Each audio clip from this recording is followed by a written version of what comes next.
Hello and welcome to Mr. E's Watcher Reviews.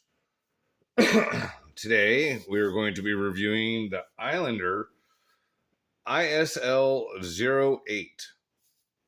This watch is on loan to us from our buddy Felo, who is a member. Um, you know, Mr. Felo has been gracious enough to let us borrow well, did it pass 30 seconds yet? No. A shitload of watches. So sorry, we had to wait till past 30 seconds so that way I don't get penalized. But yeah, basically, Felo has got like probably the biggest and most extensive watch collection out of anybody I know.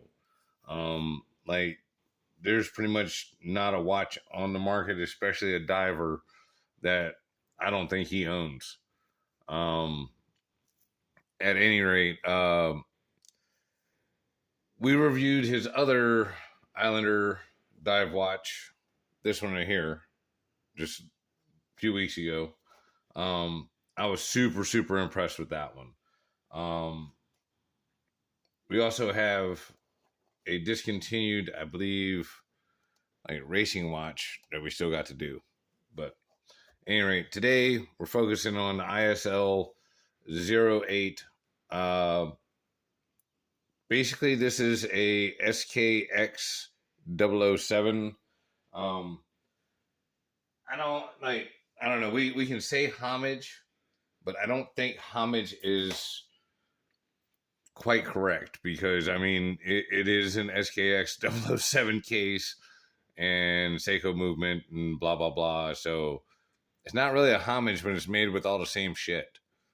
You know what I mean? So the main differences that I do see is, obviously the very unique dial, as far as the colorway and stuff like that, the indices and stuff. Not on every Seiko, but I've seen this style of indices on other Seikos in the past. The overall fit and finish of this watch is excellent. Especially back here in the back, with the end links and stuff like that on the bracelet. This thing, I mean, it just absolutely looks and feels fantastic. And not being funny, but we are going to actually compare against the skx5 and the Steeldive today.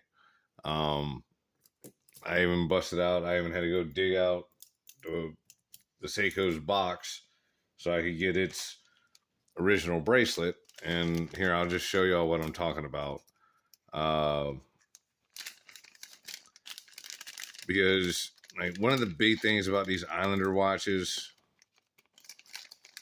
is the bracelet and how much better it is than the Seiko bracelet.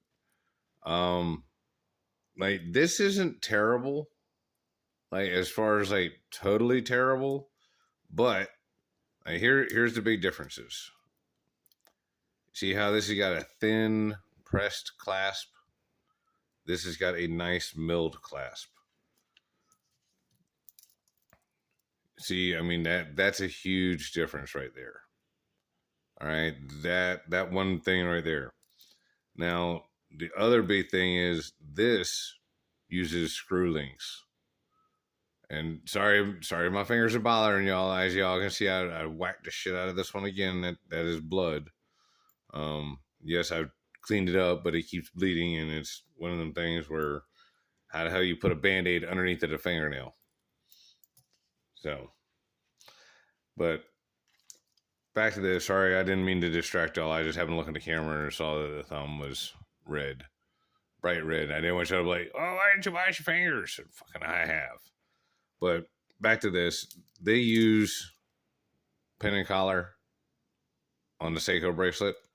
The other thing is, this isn't a female end link, really. I mean, it is, but it's because the Seiko bracelet uses hollow end links. You see what I'm saying? Like these are hollow. So with all that being said, this Islander bracelet is way above what you get with the Seiko.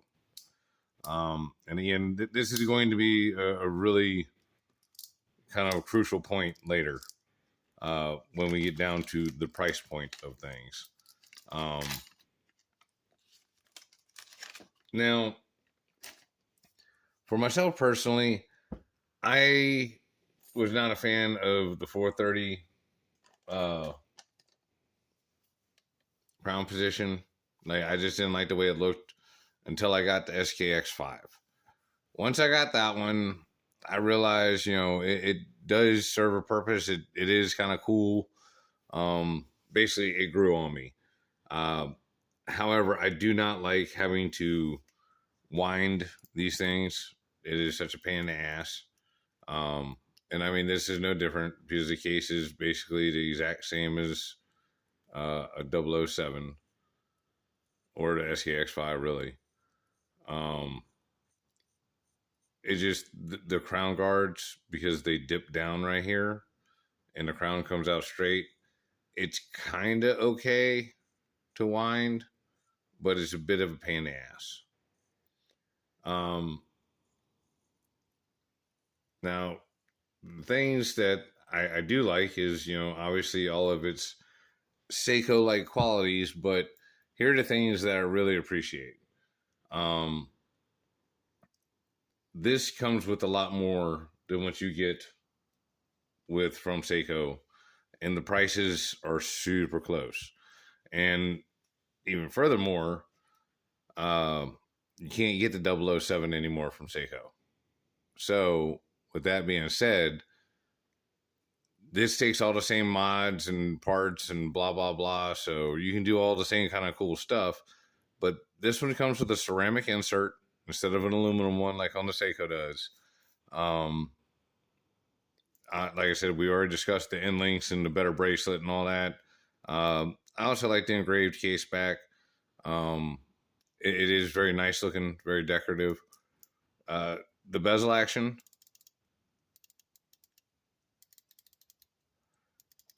feels very good.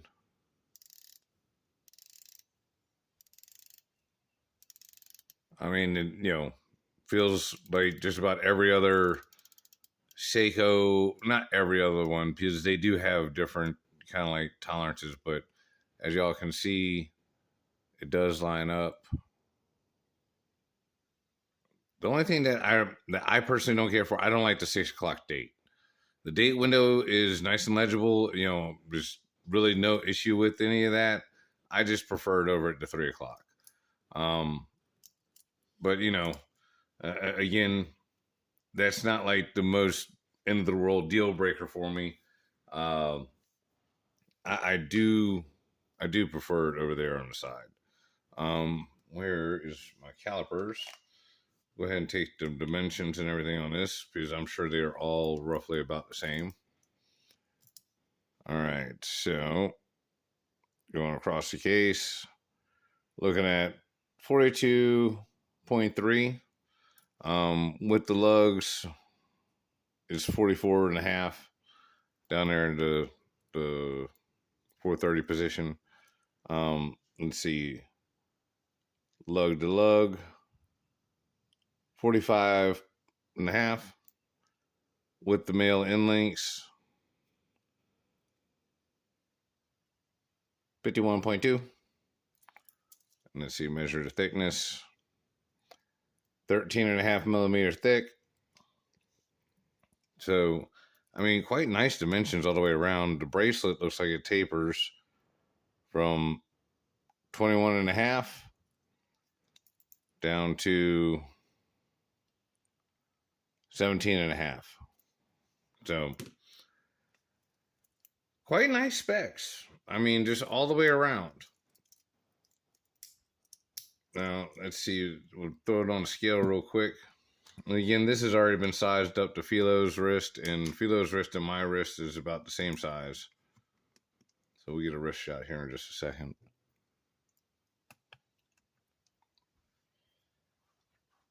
Looks like this thing is weighing in at 163.2 grams. And since we got the scale out, we'll go ahead and weigh everything real fast. Again, the Seiko, it's on a aftermarket bracelet, so we'll have that with a little star asterisk. Let's see. Looks like the Steeldive's coming in at 165.7. And again, I upgraded the bracelet on this to where it has end links now and milled clasp. So, yeah. And that was like a little $30 upgrade. And the skx5 is actually coming in at 147. So it was 147, 165, 163. So, I mean, again, you can just tell like there's a substantial difference between what's been used here. And like, give you an idea, I mean, I could pop the other bracelet off and all the other stuff, but this bracelet is actually more heavy duty. It's got screws. It's got a mill clasp. It's probably heavier than the actual Seiko one. So funny enough that, the Seiko is the lightweight as far as the actual weight goes. But again, being fair, the Seiko is, like, this is not the exact same as the 007. This does not have a screw down crown. It has an aluminum bezel, which I believe the other ones did also. I believe that the SKX also had aluminum bezel. I don't think ceramic was a thing back when they came out. But like the bezel action,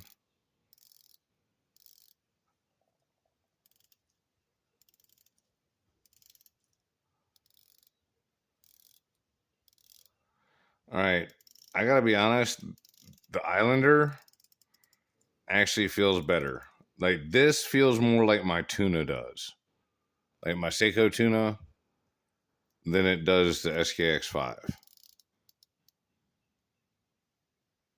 Like, now, one of the things I prefer on the skx5 is the date window. And when we get to the Steeldive version, they do have a date version of that. And to be honest, that's what I would have ordered. But I found this other one first and just didn't think they had it. I won't pay close enough attention. So once I already got this one, I wasn't going to order another one. But the case shape between the two,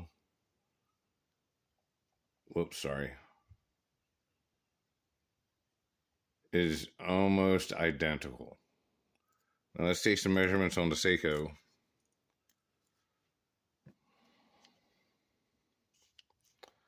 All right, across the case, it's actually 42 millimeter on this one, with the crown guards 40.2. See, this has actually got a see-through case back, which that is pretty cool. And again, this has 100 meters less water resistance than that does. 13 millimeters, so it's a little bit thinner. We're not going to worry about the bracelet on this one because, it's not the Seiko bracelet. So again, overall, like, specs and everything are super duper close to the skx5. Let's go ahead and see with the Steeldive, because these two, I got a feeling, that one's measuring, the Steeldive is actually measuring in at 41.4, with the thickness of 13.1. So this is slightly thinner than this one and just a little bit less diameter. The bracelet here going from the 21.5 down to 17.3. So very similar dimensions, even though Oyster and Jubilee. And then, of course, the clasp, 19.8, and it's measuring at 7.5 thick. The crowns on all of these, like this one's got a 7mm crown.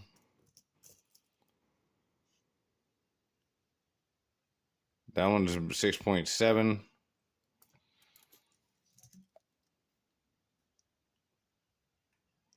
And it's 6.6, 6.7.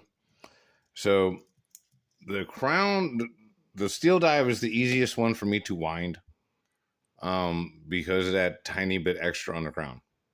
Like between the three of them, because it's a little easier to get it past the lug guards. So I'm going to zoom out a little bit and then see if we can't bring in. Let's see. There we go. Booyah. All right. So we're going to put all these on a Timegrapher and just see what kind of differences we have, if any. So we got the Islander on there first.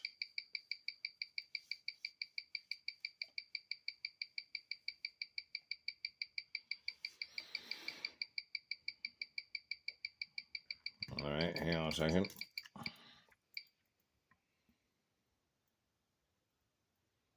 I'm going to wind this up just a little bit more. It looks like it's beating a little slow. We don't want anybody complaining that, you know, the results is skewed. Because I haven't checked this thing. This is the first time I've put it on a Timegrapher at all.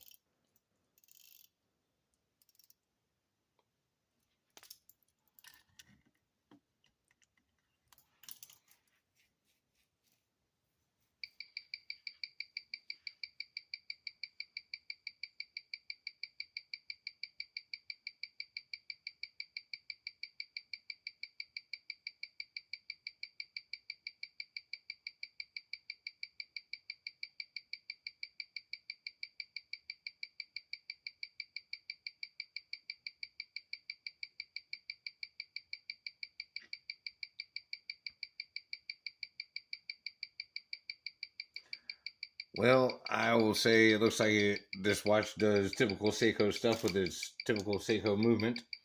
I mean, it's within specs and everything like that. Myself personally, the beat error is a little high on for my liking. But again, it's within an acceptable range. The seconds per day looks like it's going to, well, it keeps bouncing around, but plus 11, plus 15, you know, it's kind of a long, wide sweep. Now we're back down to 13, so it's running very Seiko-ish.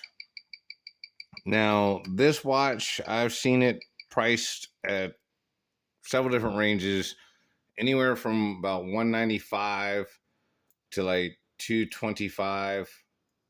I think the highest price I saw it for was like $250, but I think $225 is the normal price. And in all actuality, no, I take that back. At some point, this watch was selling for almost $400.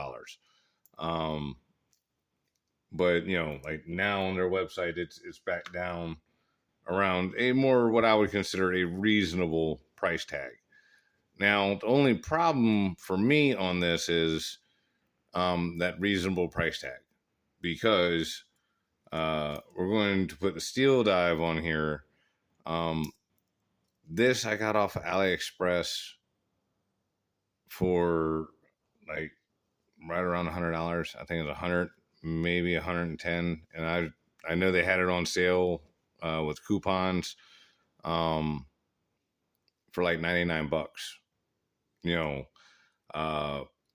again, this does not come with a screw link bracelet. It is push pin, so that is a slightly better option there. But it does have the ceramic bezel. It's got the same water resistance, and they both got screw down crowns. You see what I'm saying? And for me, I like the date window over there. Not saying I don't like this watch or I don't like Islander watches. I'm just saying, I'm just pointing out the fucking facts. You know what I mean? Like, I'm sorry if anybody gets all butthurt on this, whatever, fucking flips their shit. I'm not saying anything bad about Mark or anything like that. But like, this is one of the things I'm trying to point out right here. This is supposed to be a mass-produced Chinese watch. These are supposed to be more of a in-house custom watch, unless they done changed up how they're doing things. But you see that beat error says 0. It says no beat error. And you see how, like, I mean, it's swinging between 7 and 9 seconds, which is like really only a 2-second variance, but is a lot lower than 22 or 15 or even 11. Yeah. And I'm just going to throw this out there. This is the watch I've been wearing the last 3 days at work. That's why I didn't have to wind that one up. I've been wearing it for 3 days. And, yeah. I mean, you know, so just putting that out there. Oh, there we go. We hit the highest number I've seen so far is plus 10. Now we're back down to plus 8. So this is my point about the price point. You know what I'm saying? Between these two, the screw link bracelet is really the only major up I see that the Islander has over the Steeldive. You know, and I mean, everybody can feel however they want to feel about it, but like I said, $100 less and basically almost exactly the same. You know what I'm saying? And all the other aspects of it. You know what I mean? As far as like screw link bracelet, push pin bracelet. That's the only difference. Both got solid links, both got ceramic bezel, both are running the same movement. They both weigh about the same. The cases are, you know, I mean, you get what I'm saying? So, in my opinion, I would go Steeldive. And like, not being funny, but I'd go Steeldive over to fucking Seiko. And we're going to show that here in just a second as to why I say that also. Now, I really kind of wish I did get the Steeldive with the day-date complication like this has got. Now, the things I'll say that I like about the Seiko, I like the matte dial, and I like this watch. Like, this watch has inspired me to get that watch and, you know, to look at these and maybe, you know, other 007 watches like this Islander. So this has not been a terrible watch, but I got this watch on sale for $220. And I do the air quotes because I got it from Mr. Choi's watch shop in Lynn Mall, which I think they're moving. I don't know where they're going. But at any rate, every time you go in there all day long, every day of the week, it's 30% off of whatever the sticker price is for anything Seiko.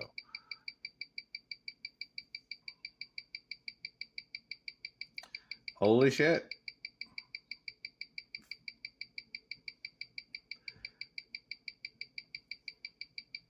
Now, apparently, I got a really good running fucking Seiko in this one. Because that's some of the best numbers I've seen out of this watch ever. Last time I was wearing it, I must have fucking jarred something around in there just the right way. So that's super badass. So with all that being said, you know, the Islander, as far as like how they're running, it came in last place as far as like how the movement is running.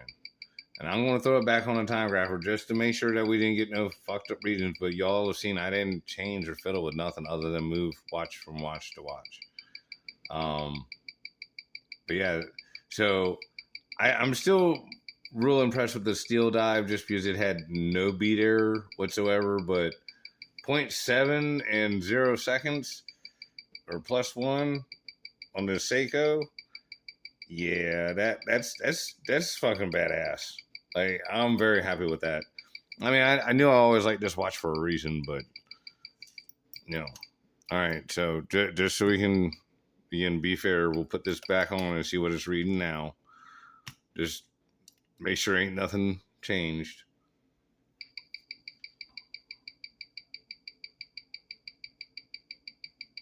Nope. It's about the same. We'll let it run just for a second again, just to let it go through the whole sweep. But as y'all can see, all the amplitudes were about the same. The seconds per day were kind of a wide variance. That, you know, this one says it's down to +7 now, +6. But the beat error is still high as fuck. And again, when I say that, like, it's all relative. Like, anything under 5 milliseconds is supposed to be acceptable. But the closer that those two lines are together as to being one line, or even being one line, that's when it's running its best.